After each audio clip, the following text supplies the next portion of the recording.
طلاق کی اجازت بہرحال مذہب ہمیں دیتا ہے، تو پھر وہ کن صورتوں میں استعمال کی جائے اور اس کو اتنا برا، گھنونا یا حتیٰ کہ لوگ اس کو گناہ بھی کہتے ہیں، تو وہ کیوں کہا جاتا ہے؟ یہ بنیادی وہ اینٹ ہے جس پہ معاشرہ کھڑا۔ ہاں جی، طلاق کیونکہ اس اینٹ کے ٹوٹنے کا نام ہے، تو اگر اینٹیں سب ٹوٹنا شروع ہو گئیں ایک ایک کر کے تو پھر معاشرہ پورا ٹوٹ جائے گا۔ بہت کامن ہوتا جا رہا ہے آج کل افیئرس کا، چاہے وہ اکثر حضرات تو مرد حضرات کی طرف سے ہوتے ہیں، لیکن بعض اوقات بیویاں بھی اس چیز میں ہوتی ہیں۔ کیا اس معاملے پہ بھی پھر طلاق نہ دی جائے، نہ لی جائے؟ مجرم تو دونوں ہی ہوں گے، چاہے وہ شوہر کرے چاہے وہ بیوی کرے، دونوں کا جرم ہے۔ شیخ، دوسرا کیس ہے، بہت سارے مرد اور چند خواتین کے بھی ایسے کیسز ہیں جو کسی نہ کسی نشے میں لگ جاتے ہیں، چاہے وہ آئس ہو، کوئی اور نشہ ہو۔ کسی نفسیاتی علاج کی ضرورت ہے، کسی مینٹل ہاسپٹل میں اس کو ہونا چاہیے، نہ کہ گھر میں ہونا چاہیے۔ مرد کو اس کے ایک دفعہ کہہ دینے پہ طلاق ہو جاتی، تو کیا یہ طلاق دینے کا جو نظام اسلام میں، یہ کوئی ناانصافی کی بنیاد پہ نہیں ہے؟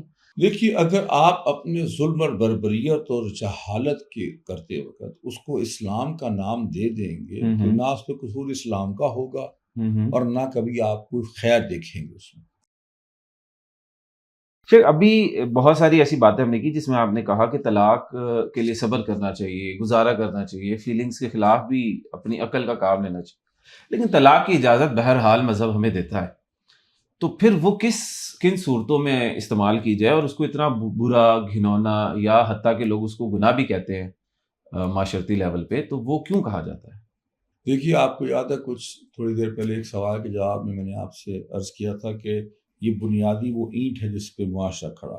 ہاں جی، طلاق کیونکہ اس اینٹ کے ٹوٹنے کا نام ہے، تو اگر اینٹیں سب ٹوٹنا شروع ہو گئیں ایک ایک کر کے تو پھر معاشرہ پورا ٹوٹ جائے گا۔ ہاں جی، ایک بات تو جو چیز جب ہم طلاق کو برا کہتے ہیں یا جب یہ کہا جاتا ہے کہ ایک ایسا فعل ہے جو اللہ کو پسند نہیں ہے، حالانکہ حلال ہے، اجازت ہے اس کی، تو اس سے مراد کیا ہوتی ہے؟ اس سے مراد یہ ہوتی ہے کہ آخری حد تک سارے حربے، سارے کوششیں ہو جائیں کہ یہاں تک بات نہ پہنچے۔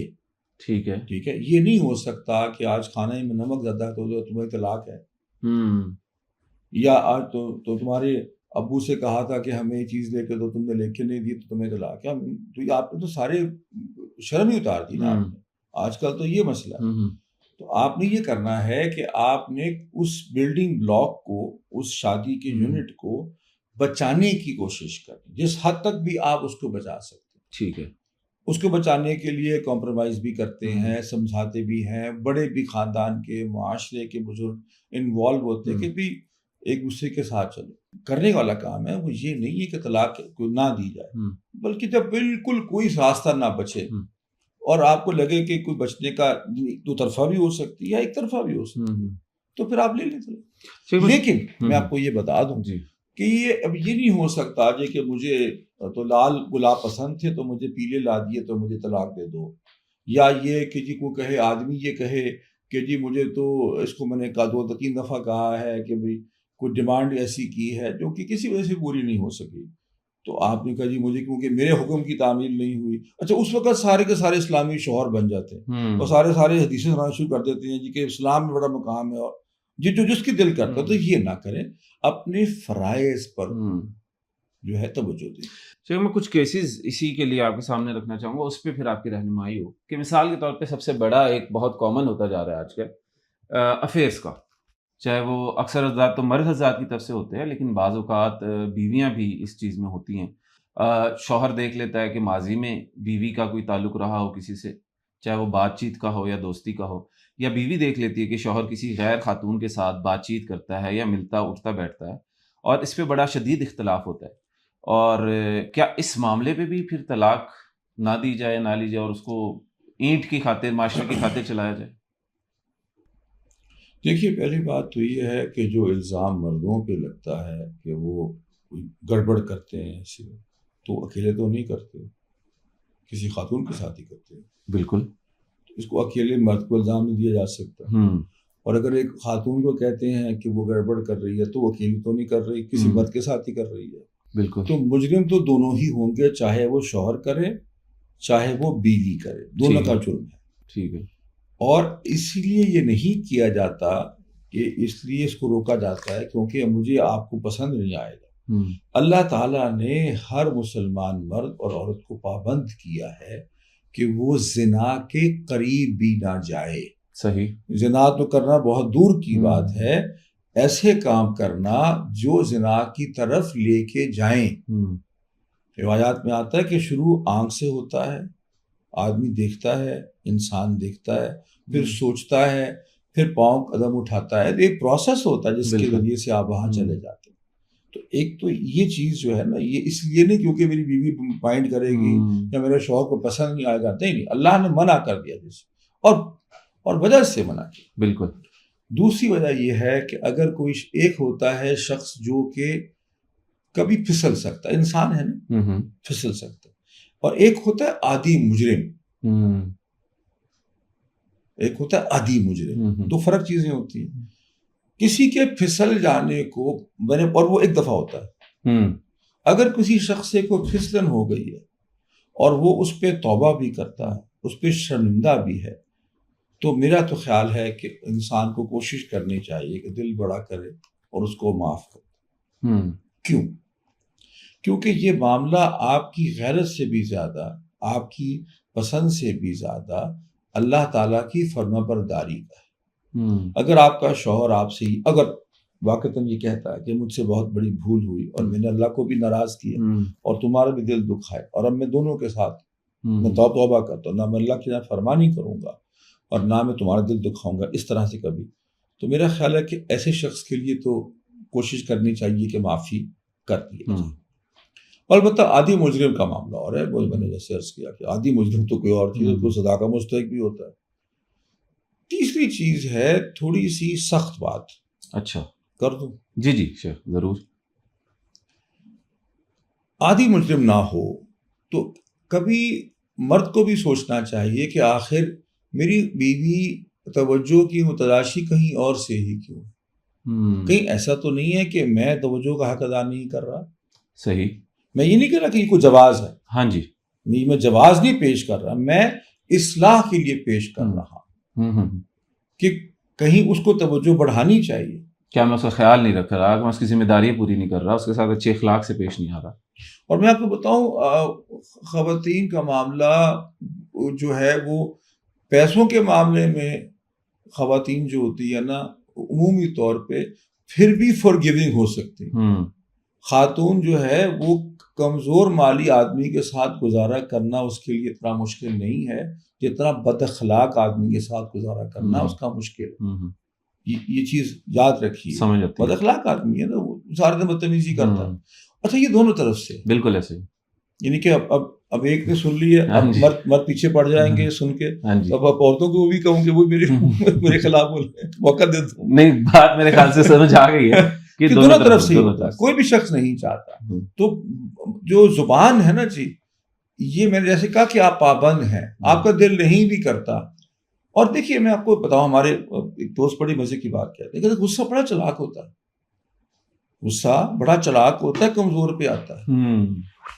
ٹھیک ہے، اگر آپ کے ساتھ کوئی سڑک پہ جاتے ہوئے کوئی حادثہ گاڑی موٹر سائیکل کا ہو جائے اور دوسرا جو فریق ہے جو موٹر سائیکل دوسرے، اس کے پاس 7-4-5 گن مین گارڈز بھی ہوں، اس پہ تو غصہ نہیں آتا، بندے نہیں آتا ہے نا. ہاں جی. اور اگر رکشے والا بیچارہ ہو تو بہت غصہ آتا ہے. ٹھیک ہے، اس سے بڑا چلاک ہوتا ہے. تو اگر کسی کو لگتا ہے کہ میں اس پہ غصہ کر کے بچ سکتا ہوں، یا میرا کچھ یہ بگاڑ نہیں سکتی، یا میرا کچھ کر نہیں سکے گا، تو پھر زیادہ غصہ آتا ہے. تو ظلم نہ کرو تاکہ تم پہ ظلم ہو نہ. شیخ دوسرا کیس ہے، یہ تو بے وفائی کی بات ہوئی، بہت سارے مرد اور چند خواتین کے بھی ایسے کیسز ہیں جو کسی نہ کسی نشے میں لگ جاتے ہیں، چاہے وہ آئس ہو، کوئی اور نشہ ہو، تو اس پہ پھر وہ نہ گھر کی ذمہ داریاں پوری کر پاتے ہیں، نہ میاں بیوی کی ذمہ داریاں پوری ہو پاتی ہے، اور نہ وہ خود ایک اچھی حالت میں یا اچھے اخلاق میں رہتے. اور بہت سارے کیسز میں ایسا ہے. تو اس صورتحال میں اکثر جواز بنایا جاتا ہے، جی علاج چل رہا ہے، معاملہ شفا مل جائے گی، وہ درست ہو جائے گا، لیکن ایک چیز چلتی رہتی ہے. تو اب اس صورتحال میں بھی بچوں کی خاطر عورتیں گزارا کرتی ہیں، اور دوسری طرف مرد جو ہے وہ اسی اللہ کے نام پہ گزارا کرتا ہے. دیکھیے میں نے ابھی ایک مثال دی تھی آپ کو، ایک عادی مجرم میں. صحیح. ایک شخص کسی بھی مرض میں، ذہنی جسمانی نشے میں مبتلا ہوا، اور پھر وہ شرمندہ ہوا، اور واقعتاً اس نے پھر اس کے اوپر محنت کی. تو آدمی اگر کر رہا ہے تو کیونکہ اب تو دونوں ہی لگے ہوئے ہیں ہاں جی، الٹی سیدھے کاموں پہ معاشرے کے، اس میں اب وہ فرق اتنا رہا نہیں ہاں ہے. جی، تو اگر خاتون پہ یہ کر پڑے یا دونوں، اس کا ساتھ دینا چاہیے، لیکن مریض کا ساتھ دینا چاہیے. ٹھیک. اور اگر مریض آپ کو لگے کہ یہ مرض سے زیادہ اب جرم بن گیا ہے، ایک دفعہ ہو گیا یار، دو دفعہ ہو گیا، اگر روز کا ہی آپ کا یہ کام ہے اور ہر دفعہ آپ رو کے دکھا دیتے ہیں کہ نہیں اب کے نہیں کروں گا، تو آپ کو پھر کسی نفسیاتی علاج کی ضرورت ہے، کسی مینٹل ہاسپٹل میں اس کو ہونا چاہیے، نہ کہ گھر میں ہونا چاہیے. وہ اپنے لیے، اپنے پورے معاشرے کے لیے خطرہ ہے وہ شخص.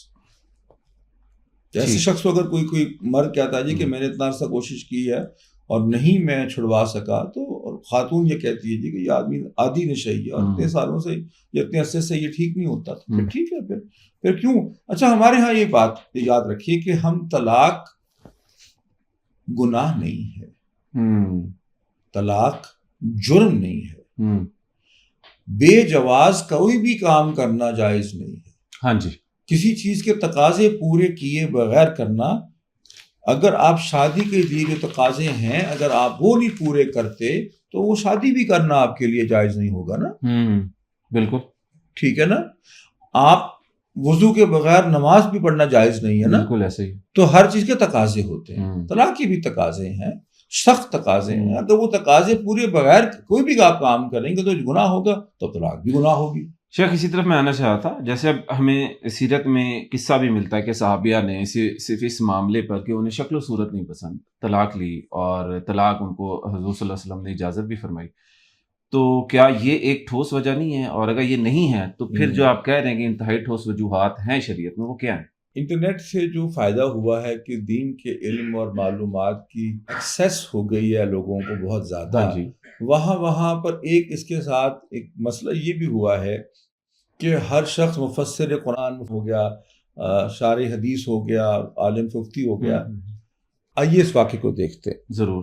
یہ یاد رکھیں کہ واقعے کا ساق و سباق ہوتا ہے. اگر میں آپ سے یہ کہہ دوں گا کہ جی فلاں امام نے یہ کہا یا فلاں فقیہ نے کہا، تو لوگوں کو شاید بات اتنی اچھی لگتی نہیں ہے. اب لاجک اور منطق تو تھوڑی سی چاہیے، تو میں اب منطق سمجھ لیں اس کی. ایک صحابیہ، یہ وہ خواتین ہیں جنہوں نے دین پر چلنے کی وجہ سے، جنہوں نے کلمہ پڑھنے کی وجہ سے ان کو اپنے گھروں کو چھوڑنا، ایسا ہی. کچھ کو طلاقیں ہو گئیں. ہاں جی. ٹھیک ہے. اپنے بچے انہوں نے قربان کیے. ایسا ہی. 4 بیٹے جہاد میں فخر سے قربان کیے اور شکر کا کلمہ پڑھا کہ اللہ نے میرے 4 جوان بیٹے میدان جنگ میں آپ صلی اللہ علیہ وسلم کے ساتھ شہید ہو گئے، تو اللہ کا کتنا شکر ہے. بالکل. جنہوں نے اگر دنوں نہیں، گھنٹوں نہیں، آپ کا تو اگر رائڈر کھانا لے کے آ رہا اور آدھا گھنٹہ لیٹ ہو جائے تو آپ کا بس نہیں چلتا کہ وہیں پر دفنا زندہ کر دیں اس کو، گیٹ کے اوپر ہی گھر کے. انہوں نے مہینوں فاقے اور سال ہر سال بھی گزارنے پڑے تو ایک لفظ نہ شکری کا نہیں بولا. جنہوں کی حیا کا پیکر خاتون ہے، جو امت کے لیے فرسٹ جنریشن ٹاپ کے مسلمان ہیں، ایسے ہی، جن کے بارے میں آپ صلی اللہ علیہ وسلم نے فرمایا، اور حضور کا فرمانا تو ایسے سے اللہ کا فرمانا، بالکل ایسے ہی، یہ وہی ہے ان کا فرمانا کہ یہ اس بہترین لوگ ہوں گے اس امت کے. وہ خاتون تمام یہ پرسنالٹی کو رکھیے سامنے، اور وہ آ کے کہتے ہیں کہ رسول اللہ مجھے اس کی شکل جو ہے نا مجھے نہیں پسند نہیں ہے آدمی. ٹھیک ہے. تو اس کا کہنا، وہ جا کے آدمیوں کو نہیں دیکھتی بازاروں میں کہ وہ کیسا ہے، وہ کتنا خوبصورت ہے، وہ کتنا ہینڈسم ہے. آپ عورت کو تو دیکھیں وہ کس درجے کی خاتون. بے شک بے شک. اس کے مقابلے میں ایک ایسی خاتون ہے جو سارے دن بیٹھ کے فلمیں، ٹی وی وہ چیزیں دیکھتی رہتی ہے اور وہاں پہ غیر محرموں کے جا کے تبصرے کرتی رہتی ہے. اس کے کہنے میں اور اس کے کہنے میں کوئی فرق نہیں ہوگا؟ بہت ہوگا. اس کے نفسیات میں فرق ہے، نفسیات میں فرق ہے، اس کے پورا پس منظر فرق ہے. جی. ایک خاتون کا معیار یہ جو ہے وہ، اچھا پھر آپ کے نزدیک بد شکل کون ہوتا ہے؟ جو بالی ووڈ ہالی ووڈ کے اسٹینڈرڈ پہ پورا نہ اترے، جو دنیا کے بیوٹی اسٹینڈرڈز کے فلموں کے معیار کے مطابق خوبصورت ہو. ہاں جی. تو اللہ جانے کیا تھا اس چہرے کو اس آدمی کے جو اس کو پسند نہیں آیا ہوگا. تو اس لیے آپ حدیث سن لیتے ہیں، واقعہ سیرت سے ہم سن لیتے ہیں اور اس پہ فتویٰ بھی جاری کر دیتے ہیں. ایسے نہیں کرنا چاہیے. اگر آج بھی ایک خاتون ہے، اس کے اور کوئی مشکل نہیں ہے، وہ کہتی ہے نہیں مجھے مشکل لگتا ہے اس آدمی کے ساتھ رہنا، تو وہ سوچ سکتی ہے، اور وہ جا کے کورٹ میں جا کے شریعت نے اس کو اجازت دی ہے کہ اس کو اتنی ہی ریپلشن ہے، اتنا ہی اس کو مسئلہ ہو گیا ہے. لیکن ایسا نہیں ہوتا کہ اب ہر اس طرح، تو پھر جس طرح ہم نے معیارات بنا لیے ہوئے ہیں تو نہ تو کسی کو کوئی خاتون پسند آئے گی جی، اور نہ کسی کو کوئی مرد پسند آئے گا. اور میں آپ کو یہاں پہ بتا دوں، آج سے 30-40 سال پہلے جب یہ بھی کیبل آئی نا نیا نیا پاکستان میں، تو علماء نے شور مچایا کہ جی دیکھیں جی بے حیائی ہے تو فلانی ہے تو فلانی. تو وہ نے کہا او ہو یہ مولوی جو ہے نا یہ چاہتے ہیں کہ ہم پچھلے زمانے میں چلے جائیں، ہم ماڈرن نہ ہوں، ترقی نہ کریں، حالانکہ اس کا تعلق ٹی وی ڈراموں فلموں سے ترقی کا نہیں ہو. بالکل ٹھیک ہے نا. مغرب میں جو ماں باپ اپنی اولاد کو اچھی تربیت اور تعلیم دینا چاہتے ہیں، ان کا اسکرین ٹائم کتنا ہوتا ہے؟ بہت کم، میرے خیال سے نہ ہونے کے برابر. بالکل وہ تو نہیں دکھاتے بچوں کو اپنے ٹی وی اور فلمیں جس طرح کہ آپ کے خیال میں دکھائیں کہ ترقی نہیں ہو سکے گی، دکھائے بغیر. تو اس وقت بھی علماء نے کہا تھا کہ یہ بے حیائی. تو اس وقت وہ بڑا کہتے ہیں جی مولوی جناب ہر حکومت کا مسئلہ. وہ بھائی مسئلہ ہے جو سارے دن بیٹھ کر ایک خاتون اور الگ الگ نامحرم مردوں کے اوپر، اور وہ بھی جو میں نے آج جیسے کہ آپ نے کہا کہ یہ معیار ایک بنایا ہوا ہے، اس پہ بیٹھ کے دیکھتی رہے گی، تو شام کو وہ آئے گا جب گھر بیچارہ پسینے سے بھرا ہوا موٹا یا پتلا، اس کو اچھا لگے گا؟ وہ بالکل آپ نے زنا کا بیج بو دیا. بالکل. اس سے پہلے کہ وہ دوسرا سائڈ بھی سن لینا، مرد سارے دن بیٹھ کے نامحرم عورتوں کو سڑکوں پہ، بازاروں میں یا موبائلوں پہ دیکھتا رہے گا، وہ گھر آئے گا وہ بیچاری کو دیکھے صبح سے صفائی کر رہی ہے، کوئی کھانا بنا رہی ہے، کبھی اس کا ہاتھ جلتا ہے، کبھی کچھ ہوتا ہے، کبھی اس کو اچھی لگے گی، وہ بالکل اس کا بھی توجہ نہیں ہوگی شوہر پہ، اس کی اس پہ نہیں. تو یہ ایسے ہوتی ہے بے حیائی. اس لیے قرآن مجید نے نظروں کی ہی حفاظت کروا دی کہ ادھر تم نے دیکھنا بھی نہیں ہے، کیونکہ خامخواہ تمہارے الٹے سیدھے خیالات آئیں گے. صحیح. تو یہ جو چیز ہے بے حیائی، اس کی وجہ ہے یہ نامحرموں کے ساتھ یہ اور اس طرح ایکسیس ہونا. اس کی وجہ سے ایسا ہوتا ہے کہ اب ہر بات پہ آپ کو کہاں پسند شکل آئے گی بھائی، جب آپ اس کو دیکھ رہی ہیں یا وہ اس کو دیکھ رہا ہے. اس سے ہمیں اس لیے دین کا جو سٹرکچر ہے وہ ہمیں ان ساری برائیوں سے بچا دیتا ہے. بالکل. شیخ اس سوال کا دوسرا حصہ بھی تھا، میں اس طرف بھی آؤں گا، ساتھ ایک سوال اور جوڑتا ہوں کہ اب جیسے اسی واقعے میں ایک صحابیہ نے طلاق کے لیے جو ہے وہ پہل کی، اور ہمارے ہاں اکثر یہ دیکھا جاتا ہے کہ عورتوں کو اس کی اجازت نہیں ہے، اور اگر وہ کرنا چاہے یا گھر والوں سے بات کرے تو ہر کوئی ان کو چپ کرواتا ہے، اور مرد کو اس کے ایک دفعہ کہہ دینے پہ طلاق ہو جاتی ہے. تو کیا یہ طلاق دینے کا جو نظام اسلام میں یہ کوئی ناانصافی کی بنیاد پہ نہیں ہے؟ اور اگین اس کا دوسرا سوال اس کے ساتھ ساتھ کہ پھر ٹھوس اور معقول وجوہات کیا ہیں جن کے تحت پھر طلاق نہ گناہ ہے نہ جرم ہے تو وہ دی جا سکتی ہے؟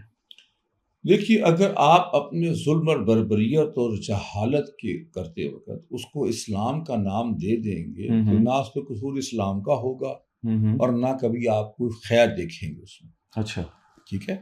اگر آپ نے لڑکوں کو یہ قدرت، یہ اختیار شریعت نے دے دیا کہ وہ زبان سے بھی طلاق دے دیں گے تو ہو سکتی ہے، اور آپ نے لڑکوں کو یہ نہیں سکھایا کہ شادی کیا ہوتی ہے، آپ نے لڑکوں کو پابند نہیں کیا کہ اس سے سلوک کریں اپنے گھر والوں سے، آپ نے کی یہ تربیت نہیں کی کہ تمہارے بچوں کی ماں ہے یا تمہاری جیون ساتھی، ماں نہ بھی ہو جیون ساتھی ہے تمہاری، تم پہ اللہ اور اس کے رسول صلی اللہ علیہ وسلم نے پابند تمہیں کیا ہے اس سے سلوک کرنے کا، اور آپ اس کو یہ لائسنس دے دیا کہ جاؤ طلاق دے کے اس کو برے معاشرے میں رسوا کر دو، تو پھر ظلم ہی ہوگا نا. اگر آپ دین میں سے پک اینڈ چوز کریں گے تو آپ کو وہ رزلٹ نہیں ملے گا. بالکل ایسے ہی ہے، ایک کھانا ہے نا جی، اس میں گوشت ڈلنا ہے، اس میں نمک ڈلنا ہے، اس میں مرچ ڈلنی ہے، اس میں کالی مرچ ڈلنی ہے، اس میں گھی ڈلنا ہے، اس میں پتہ نہیں کون سے مسالے، مجھے نام بھی نہیں سب کے آتے، کئی مسالہ جات، کئی طریقے، اور ایک طرز پہ وہ پکتی ہے تو پھر ذائقے دار ہوتی ہے. ہاں جی. اگر آپ اس پورے نظم کو توڑیں گے، اگر آپ 2 مسالے نکال دیں گے، اگر آپ گھی کم کر دیں گے، اگر آپ اس کا پکنے کا وقت کم کریں گے اور کھائیں گے، مزہ آئے گا آپ کو؟ آپ کہیں گے یار یہ گوشت حرام ہے، لگتا ہے گوشت ہی برا تھا.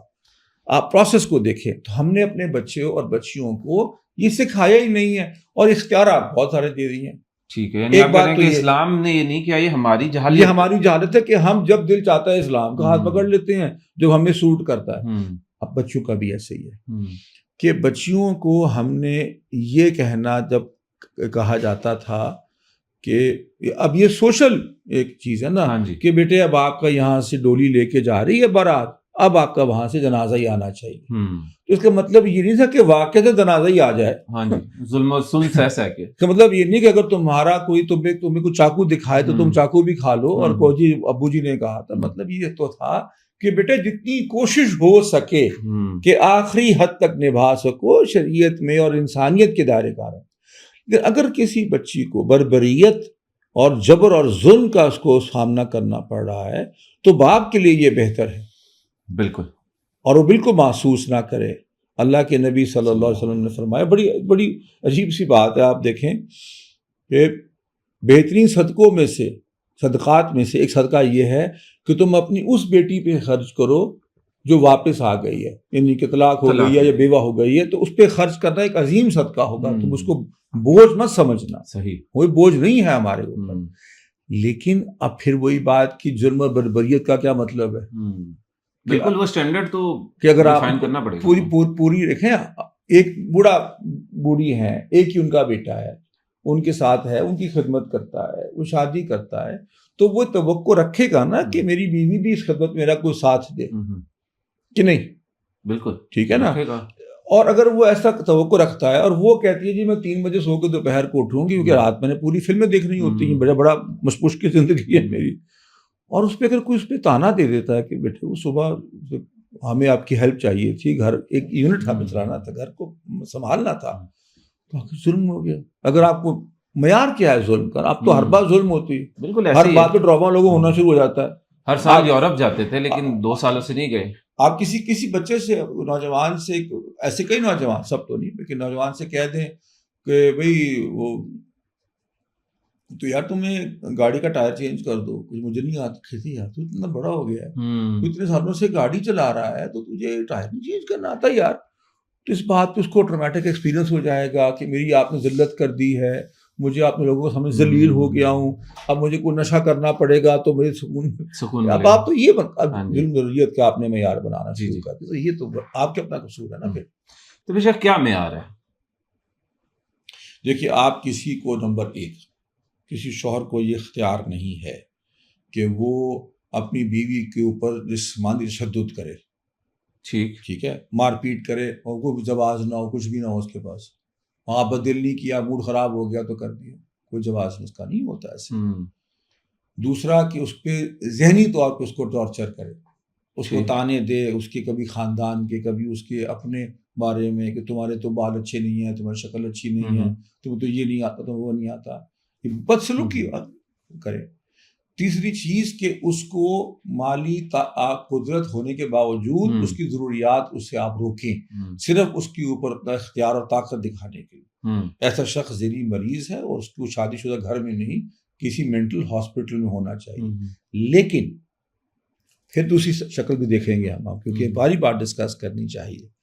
اگر کوئی خاتون یہ کہتی ہے کہ کیونکہ یہ آدمی کی تنخواہ اتنی نہیں ہے کہ روزانہ میں ریسٹورنٹ کا کھانا مجھے کھلا نہیں سکتا، تو میری کیا زندگی ہے کہ ہم ہر ہفتے سیر پہ نہیں جا سکتے، تو وہ بھائی وہ اب آپ کا پھر آپ شادی وہاں کرنی تھی نا جہاں پر اتنی وافر پیسہ ہوتا. آپ نے وہ نہیں ہوئی آپ کی، یا آپ نے نہیں کی، یا کسی نے آپ کو اس طبقے سے نہیں پسند فرمایا، تو اب آپ اس بیچارے کو پہ کیا ظلم ہے؟ تو دونوں ہی نہیں کر سکتے، کیونکہ آج کل تو دونوں ہی، جس کو جب موقع لگ رہا ہے وہ کر رہا ہے. بالکل ایسا ہی.